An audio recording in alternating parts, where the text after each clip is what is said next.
നമസ്കാരം, ഞാൻ ദിനേശ് സൗപർണിക. നമ്മളെ ഈ റീപോർട്ടിങ് ചെയ്യുമ്പോൾ ആളുകൾക്ക് പറ്റുന്ന കുറേ അബദ്ധങ്ങളുണ്ട്. അത് അബദ്ധമാണെന്ന് പറയാൻ വയ്യ, എന്നാലും അതൊരു പോരായ്മകൾ തന്നെ.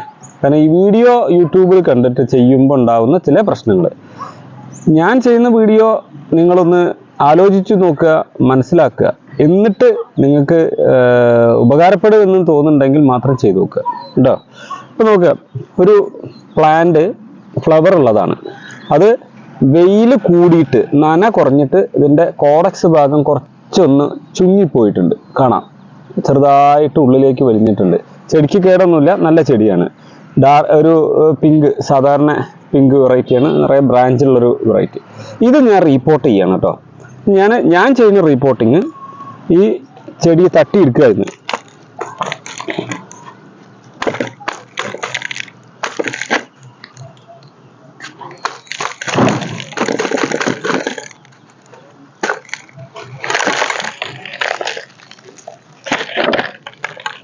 നിറച്ച് വേരുപടലങ്ങളൊക്കെ ഉള്ളൊരു ചെടിയാണ്. അപ്പം ഞാൻ എന്ത് ചെയ്യണത്, അതിതാ മണ്ണ് കുറച്ചൊന്ന് കുറഞ്ഞു കളഞ്ഞു. ഇതിൻ്റെ അടിയിൽ, ഈ ചട്ടീൻ്റെ അടിയിൽ പഴയ തെർമോക്കോളിൻ്റെ കുറച്ച് കഷ്ണങ്ങളൊക്കെ ഉണ്ട്.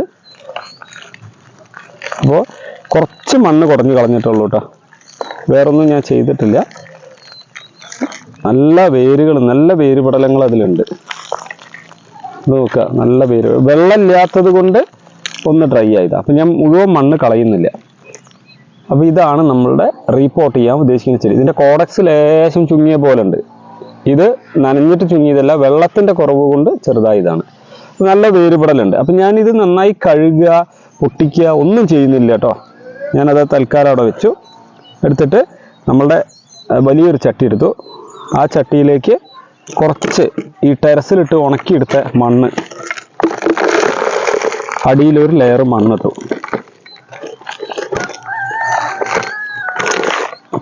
ചെറുതായിട്ടൊരു ലെയർ മണ്ണിട്ടു. മണ്ണിൻ്റെ മേലെ ഞാനിടുന്നത് റോക്ക് ഫോസ്ഫേറ്റ് ആണ്. എല്ലുപൊടിക്ക് പകരം ഉപയോഗിക്കുന്ന സാധനം കേട്ടോ, റോക്ക് ഫോസ്ഫേറ്റ്. അത് ഞാൻ അതിലൊന്ന് ചെറുതായിട്ടൊന്ന് വിതറി. അത് കഴിഞ്ഞിട്ട് ഞാനിവിടെ മിക്സ് ചെയ്ത് വെച്ചിട്ടുള്ള കുറച്ച് സാധനങ്ങളാണ്.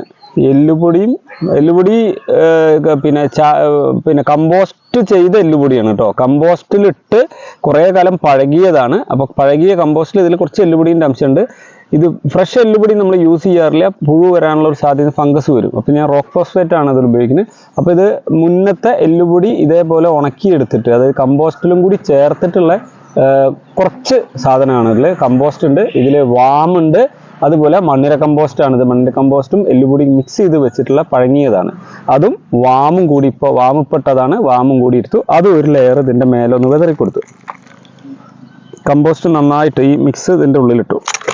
അതിലേക്ക് ആണ് ഞാൻ ഈ ഇത് ഇറക്കി വെക്കുന്നത്. നോക്കുക, ഒന്നും ചെയ്തില്ല, വാഷ് ചെയ്തിട്ടൊന്നുമില്ല കേട്ടോ. ഇതിന് കേടൊന്നുമില്ല എന്ന് ഞാൻ നമ്മളെ നോക്കിയാൽ മനസ്സിലാവുമല്ലോ, ഇതിന് കേട്, പൂപ്പലോ കേടോ ഒന്നുമില്ല എന്ന്. ഞാൻ അതേപോലെ ഇതിലേക്ക് ഇറക്കി വെച്ചു. നോക്കുക, ഒന്ന് ഇതിലേക്കൊന്ന് സൂം ചെയ്ത് കാണിച്ചു കൊടുക്കണം. ഇതിലേക്ക് വെച്ചിട്ട് ഈ കമ്പോസ്റ്റ് തന്നെ അതിൽ ചുറ്റും ഇതിലെ ഗ്യാപ്പിൽ നന്നായിട്ട് നിറച്ചു കൊടുത്തു.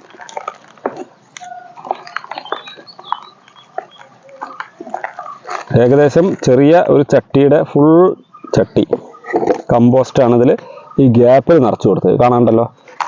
എന്നിട്ട് ബാക്കി സ്ഥലത്തേക്ക് ഞാൻ ഉണക്കിയെടുത്ത മണ്ണും മണലും ചേർന്നുള്ള ആ മിശ്രിതം ഇട്ട് കൊടുക്കുകയാണ്.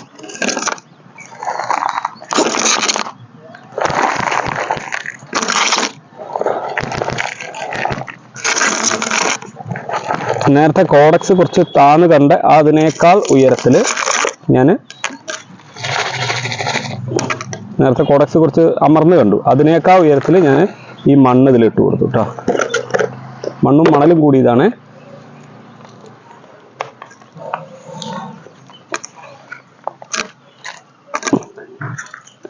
ഇത്രയും നിങ്ങൾക്ക് മനസ്സിലായി റീപോർട്ട് ചെയ്തത്. പെട്ടെന്ന് തന്നെ ഞാൻ റീപോർട്ട് ചെയ്ത് വെച്ചു. ഇനിയാണ് ആളുകൾ ചെയ്യുന്ന അടുത്തൊരു അബദ്ധം. ഇത് നനച്ചതിൻ്റെ ശേഷം നേരെ തണലത്തേക്ക് വെക്കും. നനച്ചതിന് ശേഷം തണലത്തേക്ക് വെക്കും. അത് ഒഴിവാക്കാൻ ഞാൻ ചെയ്യുന്ന പണി നോക്കുക. ഞാൻ ഇതിനൊന്ന് അത്യാവശ്യം വെള്ളം അടിയിലേക്ക് എത്താത്ത തരത്തിലൊന്ന് നനയ്ക്കുക.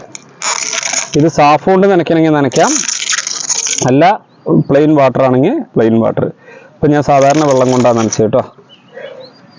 ഇങ്ങനെ നനച്ചിട്ട് ഞാൻ വെക്കുന്നത് ഇതേ വെയിലത്ത്. ഇപ്പം പാലക്കാടിലെ വെയിലറിയാൻ എല്ലാവർക്കും, നല്ല വെയിലാണ്. ഈ വെയിലത്ത് തന്നെയാണ് ഇത് വെക്കുന്നത്. ഞാൻ തണലത്തേക്ക് മാറ്റി വെക്കുന്നേ ഇല്ല കേട്ടോ. റീപോർട്ട് ചെയ്താൽ നിങ്ങൾ നന്നായി ഒരു നന കൊടുക്കുക. നന കൊടുത്തതിൻ്റെ ശേഷം നല്ല വെയിലത്ത് വെക്കുക. ഇപ്പം ഈ ചെടി ഒരു കേടും ഇല കൊഴിയോ പൂവ് കൊഴിയോ ഒന്നും സംഭവിക്കില്ല, ലൈവായിട്ട് തന്നെ നിൽക്കും. മറ്റേതെന്താ ചെയ്യാറ്, ചെടി നിങ്ങൾക്ക് ഒരാളുടെ നിന്ന് കിട്ടിക്കഴിഞ്ഞാൽ നിങ്ങൾ അതിൻ്റെ വേരുപടലങ്ങൾ വെട്ടിക്കളയും, സാഫ് പുരട്ടി ഉണക്കും. ഇങ്ങനെ കുറേ കലാപരിപാടി കഴിഞ്ഞിട്ടാണ് നിങ്ങൾ വെക്കുന്നതെങ്കിൽ അതിൻ്റെ വളർച്ച ഒരു മാസത്തോളം പിന്നിട്ട് നിൽക്കും. പിന്നെ അതിൽ പൊടിപ്പ് വന്ന് വേര് വന്ന് പൊടിപ്പ് വന്ന് ആഹാരം വലിച്ച് റെഡിയായൊക്കെ വരാൻ സമയമെടുക്കും. അതുകൊണ്ട് ഒരു നല്ല റീപോർട്ടിംഗ് മെത്തേഡ് ഞാൻ നിങ്ങൾക്ക് കാണിച്ചു തന്നു. ഞാൻ എല്ലുപൊടി ഇടാത്തതിൻ്റെ ഒരു കാരണം പറഞ്ഞു. നേരിട്ടുള്ള എല്ലുപൊടി ഇടാത്തതിൻ്റെ ഒരു കാരണം ഇതാണ്, ഫംഗസ് വരാനും അതുകൂടാതെ ഇതിൽ പുഴുക്കളുടെ ശല്യം വരാനും സാധ്യത. അല്ലെങ്കിൽ ഒന്നുകിൽ പൗഡേർഡ് എല്ലുപൊടി, ഫൈൻ എല്ലുപൊടി എടുക്കുക, അല്ലെങ്കിൽ റോക്ക് ഫോസ്ഫേറ്റ് ഉപയോഗിക്കുക. നനച്ചു കഴിഞ്ഞ ചെടി ഒന്ന് പറിക്കുക. ഇനി ഇതിൻ്റെ മേലെ കൂടെ നനച്ചാലും കുഴപ്പമൊന്നുമില്ല കേട്ടോ. നല്ല വെയിലത്ത്, രാവിലെ സമയത്താണ് ഇത് ചെയ്തിട്ടുള്ളത്. ഇത് നല്ല വെയിലത്ത് വെക്കുക. ഇതാണ് റീപോർട്ട് ചെയ്യാൻ പറ്റിയ ഒരു നല്ല മാർഗം. അത്യാവശ്യം കമ്പോസ്റ്റ്. ഇനി ഇത് വേഗത്തിൽ വണ്ണം വെച്ചോളൂ. ഈ രീതിയിൽ ചെയ്തു കഴിഞ്ഞാൽ നിങ്ങളുടെ അടീനിയം നന്നായി പൂടും, നല്ല വളർച്ചയുണ്ടാവും. വീഡിയോ ഇഷ്ടമായിട്ടുണ്ടെങ്കിൽ നിങ്ങളുടെ സുഹൃത്തുക്കളുടെ അടുത്തേക്ക് ഷെയർ ചെയ്യുക. താങ്ക്